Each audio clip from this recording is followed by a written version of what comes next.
Becoming more common nearly a year after the storm. Hello again, I'm Amanda Hall. And I'm Russ McCaskey, and that may lead to more places having to close. Wink News reporter Jolina Sperto joins us now live in front of the restaurant. Jolina, when do deputies say that Petrus stopped paying his sales tax?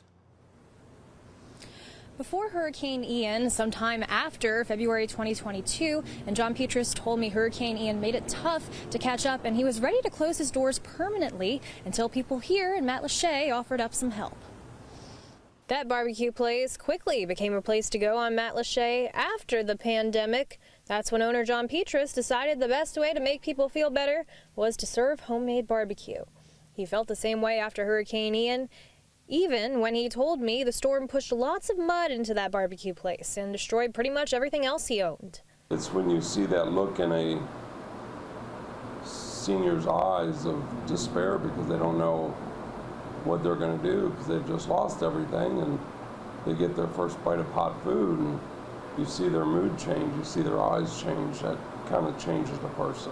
Petrus told me he and so many others who suffered after Ian stepped up to serve people a hot meal, because that's just the kind of place Matlacha is. But he told me helping people doesn't pay the bills. The funds aren't there and you can't pay your employees, you can't pay your taxes, you can't pay your food vendors. It's time to call it quits. Petrus admits he's got real money trouble. He just got arrested for withholding sales tax from the state. That's on top of an arrest in the weeks after the hurricane, stemming from a bar fight. Petrus told me he drank too much. Still, he's grateful to his neighbors on Matlacha. I would have closed 3 weeks ago if it wasn't for the support of the community.